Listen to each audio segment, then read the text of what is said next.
सजा दो घर को गुलशन सा, अवध में राम आए हैं, अवध में राम आए हैं, मेरी सरकार। जी हाँ, अब हर घर, मंदिर, शहर, गांव, कस्बे में बस यही धुन सुनाई दे रहा है, क्योंकि वर्षों बाद रामलला अपने अयोध्या विराज रहे हैं। अयोध्या स्थित राम मंदिर में रामलला की मूर्ति की प्राण प्रतिष्ठा 22 जनवरी को होने जा रही है, जिसे लेकर पूरे देश भर में उत्सव सा माहौल है। वहीं भारत के साथ साथ नेपाल में भी इसकी खुशी देखी जा सकती है।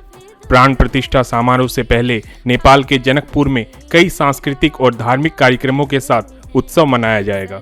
हम सभी जानते हैं, जनकपुर को भगवान राम की पत्नी सीता का जन्म स्थान माना जाता है। सीता का दूसरा नाम जानकी है, जो जनकपुर की राजा जनक की पुत्री थी।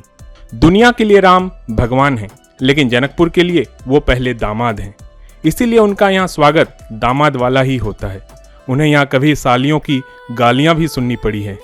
कहा जाता है कि भगवान राम जब जनकपुर पहुंचे तो मिथिला के लोगों ने गाली से स्वागत किया, और इस गाली को राम जी ने मुस्कुराते हुए स्वीकार किया।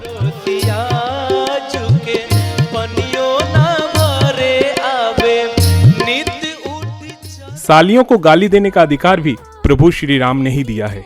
संसार में मिथिला ही ऐसा क्षेत्र है जहाँ के लोगों की प्यार वाली गाली सुनकर भगवान राम भी प्रसन्न होते हैं। आज भी सीतामढ़ी में विवाह पंचमी के दिन अयोध्या से बारात आती है तो राम के बारातियों का स्वागत गालियों से किया जाता है।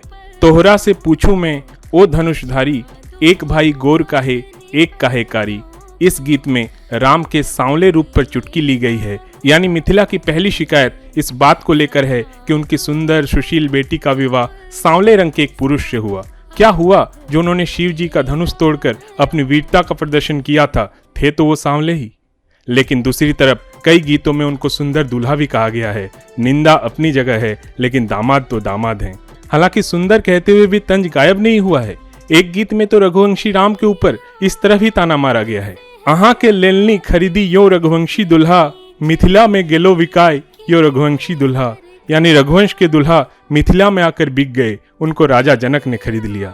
आज जब भगवान राम अपने अयोध्या विराज रहे हैं तो जनकपुर में भी उत्साह होना लाजमी है। नेपाल के पूर्व उप प्रधानमंत्री विमलेंद्र निधि ने कहा है कि हमारी बेटी माता जानकी का विवाह भगवान श्री राम से हुआ था। हम बहुत उत्साहित हैं कि अयोध्या में प्राण प्रतिष्ठा समारोह होगा। भारत की उच्चतम न्यायालय ने जब अपना अंतिम फैसला सुनाया तो जनकपुर के लोग बहुत खुश थे। उन्होंने आगे कहा कि जनकपुर के लोगों के लिए श्री राम सिर्फ देवता नहीं हैं, उनके दामाद भी हैं। लोग खुश हैं कि उनकी बेटी और दामाद गृह प्रवेश कर रहे हैं। इतना ही नहीं, भगवान श्री राम जी के ससुराल यानी जनकपुर से कई तरह के उपहार अयोध्या भेजे गए हैं। नेपाल के जनकपुर से आई महिलाओं ने कहा कि कल तक हमारी बेटी टेंट में थी, अब अपने घर आ रही हैं। हमारी बेटी का गृह प्रवेश है, हमारे पास जो कुछ भी है हम उससे अपनी बेटी के घर भरना चाहते हैं। आपको बता दें कि आमतौर पर वधू पक्ष की ओर से वर पक्ष को जो उपहार दिया जाता है उसे सनेश अथवा भार कहते हैं। इसमें जरूरत की सभी वस्तुओं को शामिल किया जाता है। इस बार सनेश में खाने के सभी सामान और ड्राई फ्रूट शामिल हैं। साथ ही भगवान के भार में चांदी के बर्तन, सोने के आभूषण और तरह तरह के गहने जेवर भेजे गए हैं। इसमें भगवान ने जिस धनुष को स्वयंवर के लिए तोड़ा था उसका भी सांकेतिक स्वरूप चांदी का लेकर आए हैं। सोने की खड़ाओं, मिथिला का पान और मछली हर कुछ रामलला के सनेश में शामिल है। भगवान राम के ससुराल जनकपुर से अयोध्या पहुंचे लोगों का जमकर स्वागत किया गया। आपको बता दें कि श्री रामलला के प्राण प्रतिष्ठा से पूर्व भारत ही नहीं, विश्व के अनेक देश भी अपने लला को उपहार समर्पित कर रहे हैं, और अब जब उपहार उनके ससुराल से पहुंचे तो ये और भी रोचक हो जाता है। फिलहाल तो हम सभी को इंतजार है उस शुभ दिन का जब अयोध्या में हम सभी को रामलला के दर्शन होंगे। तो दोस्तों, भगवान राम की कृपा आप सभी पर बनी रहें, इसी कामना के साथ आज के लिए इतना ही। वीडियो अगर पसंद आया हो तो कमेंट में श्री रामचंद्र की जय अवश्य लिखें। चैनल पर नए हैं तो चैनल को लाइक और सब्सक्राइब जरूर कीजिए। जय श्री राम।